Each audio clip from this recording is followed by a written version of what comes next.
La crise de 2008 aura marqué un coup d'arrêt dans la croissance des échanges mondiaux. Si ces échanges en volume ont rapidement retrouvé leur niveau d'avant-crise, depuis 2011, ils stagnent et aucun signe n'indique qu'ils repartiront à la hausse à court terme. Alors pour décrypter cette panne, je reçois Véronique Riche-Flores, économiste et fondatrice de RF Research. Bonjour. Bonjour. Alors, faut-il parler de ralentissement mondial ou de démondialisation? Quelle distinction faut-il faire entre les deux? Alors, c'est difficile. C'est difficile parce que tout dépend de ce qu'on met derrière ou comment on explique cet arrêt des échanges mondiaux, enfin de la croissance des échanges mondiaux. En l'occurrence, immédiatement après la crise, donc on a eu un effondrement des échanges. Comme vous l'avez fort bien dit, on est reparti très vite. On a retrouvé, je crois, en 9 mois les niveaux d'avant-crise. Et puis après, des difficultés conjoncturelles aidant, on pouvait attribuer à l'environnement conjoncturel, à la faible croissance mondiale, ce manque d'échanges.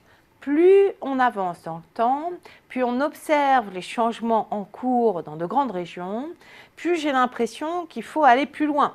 Et d'où le terme peut-être de démondialisation, qui est certainement un petit peu précoce, mais qui est bien là pour suggérer que derrière cette anémie des échanges mondiaux, il se passe en réalité peut-être déjà les prémices d'un changement en profondeur qui serait un petit peu le détricotage de ce qu'on a fait durant les années ou la longue période d'avant-crise, durant laquelle les échanges mondiaux ont été véritablement le soutien à la croissance mondiale, ont littéralement explosé. Alors, quelles sont les conséquences de cette inertie des échanges mondiaux?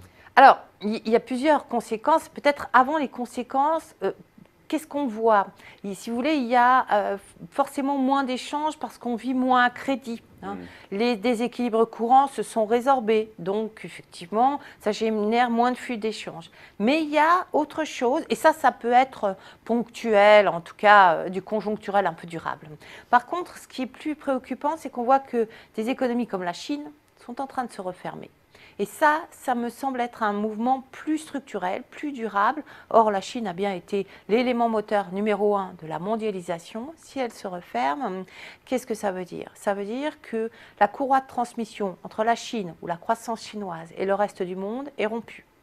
La courroie de transmission entre le reste du monde, mais également avec le reste de l'Asie, cette région du monde où les échanges sont particulièrement intenses. Or là, vous avez non seulement toute la chaîne de production chinoise qui fonctionne au ralenti avec des implications négatives sur beaucoup de pays de la région, mais vous avez également des importations chinoises. Les importations par rapport à la production, par exemple, chutent considérablement en Chine. Ça veut dire que la Chine dépend beaucoup moins des autres pays, en particulier pour les matières premières, en particulier pour les biens d'équipement. Des exportateurs comme l'Allemagne ou le Japon qui ont trouvé en Chine des débouchés considérables ces dernières années, avant la crise, aujourd'hui sont privés de ces débouchés. Le Brésil est privé de cette ressource à l'export qu'a représenté l'accroissement de ses ventes vers la Chine durant les années, en particulier 2005-2011. Donc voilà, on casse un des rouages essentiels de diffusion de la croissance régionale et mondiale. Feriez-vous le pronostic qu'il va falloir s'habituer à cette croissance faible sur une longue période? On est en plein débat sur la stagnation séculaire. Quel Alors, pronostic j'ai bien peur qu'effectivement, en tout cas sur le front des échanges mondiaux, on ait quelque chose qui soit amené à durer, renforcé ces derniers temps par des tensions géopolitiques qui vont certainement pas améliorer le flux d'échanges, et également par le nouveau mode de croissance, ou les difficultés tout simplement d'ailleurs à retrouver une croissance. Et puis attention, on nous parle ou on a parlé d'ailleurs, je me suis laissée également séduire par cette idée-là, relocalisation industrielle. Le mouvement est en train de s'enclencher aux États-Unis. Je crois qu'il est indéniable. Il n'est pas encore tout à fait présent en Europe, mais on a bon espoir effectivement qu'à terme, les choses se précisent.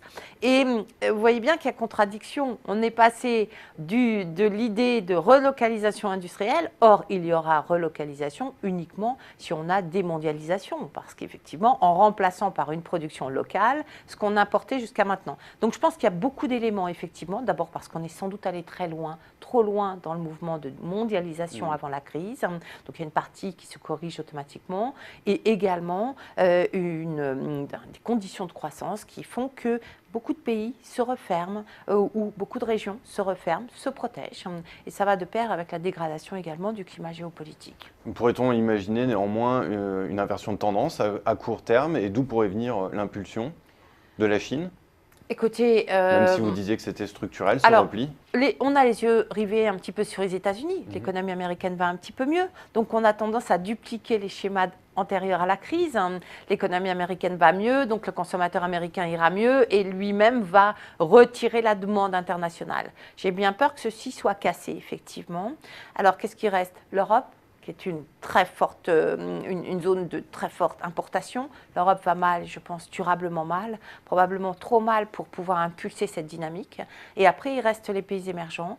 Je ne crois pas beaucoup que les pays émergents soient à même de retrouver une croissance autonome sans le reste du monde et sans en particulier la demande européenne ou américaine. Donc effectivement, je pense que les tendances sont amenées à durer. Je vois mal à court terme, et je vois plutôt l'inverse pour les 6 ou 12 prochains mois, c'est-à-dire une amplification de la décélération des échanges qui est certainement un mauvais signal pour la croissance immédiate. Cette panne des émergents, est-ce que néanmoins on pourrait l'analyser comme étant une bonne nouvelle pour les pays avancés ou au contraire est-ce vraiment une mauvaise nouvelle? Alors, c'est à la fois peut-être une bonne nouvelle parce qu'effectivement, ça permet d'envisager un espèce de rééquilibrage. Quand on parle, par exemple, de relocalisation industrielle, bon, et c'est de l'investissement, c'est de l'emploi dans les vieilles économies. Donc, c'est peut-être effectivement une porte de sortie de la crise. Mais ça veut dire tellement de changements dans les rouages de la conjoncture ou de l'économie internationale, ça veut dire tellement de problèmes pour des pays émergents et des populations entières, ces nouveaux consommateurs, cette nouvelle classe moyenne à qui on a promis beaucoup en réalité, qui est en attente de cette montée, de l'élévation du niveau de vie et qui ne l'aura pas.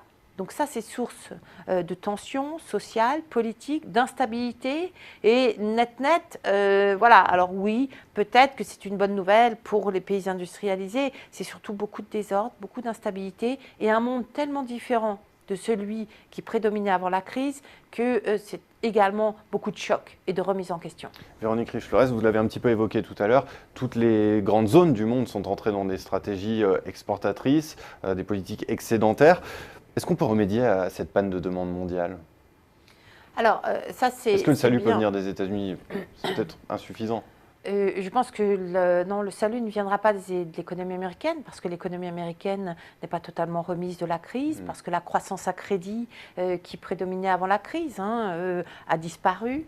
Et donc, au mieux, l'économie américaine arrive à maintenir une croissance plutôt molle d'ailleurs, de 2,5%. Mais on voit bien qu'elle n'a plus les moyens de diffuser, de tracter la croissance mondiale. D'ailleurs, ça fait un moment. Je dirais que même les 10 dernières années avant la crise étaient déjà sérieusement érodées à ce niveau-là.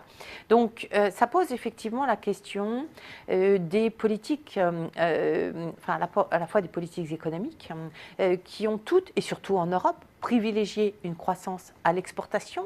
On cherche à gagner en compétitivité, certes, également pour se redonner de la place aux entreprises locales sur notre propre marché, mais surtout comme impulsion pour aller chercher la croissance ailleurs, le consommateur chinois, le consommateur indien, le consommateur brésilien. Alors que le monde se referme, on voit bien qu'il y aura certainement une limite aux effets positifs de cette politique. L'autre élément, c'est que les entreprises les plus prisées, en particulier par les investisseurs, celles qu'on a le plus soutenues, qui paraissaient avoir adopté la meilleure stratégie, sont celles qui ont investi à l'international, qui se sont construites pour capturer le plus de cette future demande escomptée internationale. Si la demande n'est pas là, ça veut dire qu'on aura probablement valorisé bien cher des stratégies qui ne seront pas au rendez-vous en termes de résultats demain. Pour conclure, Véronique Riche-Flores, plutôt que de parler de démondialisation, est-ce qu'il ne vaudrait mieux pas parler de re-régionalisation des échanges, voire de réorganisation autour des pays avancés, comme semble l'indiquer aujourd'hui les négociations qui ont cours sur le traité transatlantique? Une réorganisation autour des pays avancés. Il y a certainement une tendance à la régionalisation, je dirais tout simplement parce qu'on voit bien que beaucoup de pays sont très dépendants les uns des autres. Prenez la Chine, c'est bien beau de dire la Chine se referme, mais enfin, on sait que la Chine a des besoins en matières premières, des besoins en matières premières agricoles également, qu'elle était très dépendante, et elle est toujours très dépendante des importations américaines ou russe. Et donc tout ceci, on ne peut pas dire, et c'est aussi ce qui nous protège quelque part de la crainte que pouvaient avoir certains du protectionnisme, c'est qu'il y a trop de dépendance. On ne peut pas dire, moi je me coupe du reste du monde, je suis autonome, non. Donc effectivement, par contre, réorganisation des échanges et tout ceci prend plutôt la forme effectivement d'une régionalisation. Alors peut-être régionalisation si on pense à l'Asie ou à la Chine, on voit bien qu'il y a un capteur à l'ouest là avec la Russie qui est en train de prendre forme, donc c'est pas tout à fait la régionalisation comme on pouvait l'imaginer il y a 10 ans, mais c'est effectivement peut-être un bloc Amérique beaucoup plus cohérent entre l'Amérique du Nord et l'Amérique du Sud. L'Europe, peut-être une réouverture avec l'Afrique du Nord ou l'Europe au sens large un peu plus active, je dirais. Mais effectivement, on va sans doute davantage vers un mouvement de régionalisation que de protectionnisme. Eh bien, Véronique Riche-Flores, je vous remercie de cet éclairage sur ce repli des échanges mondiaux et cette réorganisation des échanges mondiaux. Merci d'être venue sur Xafi Canal. Merci à vous.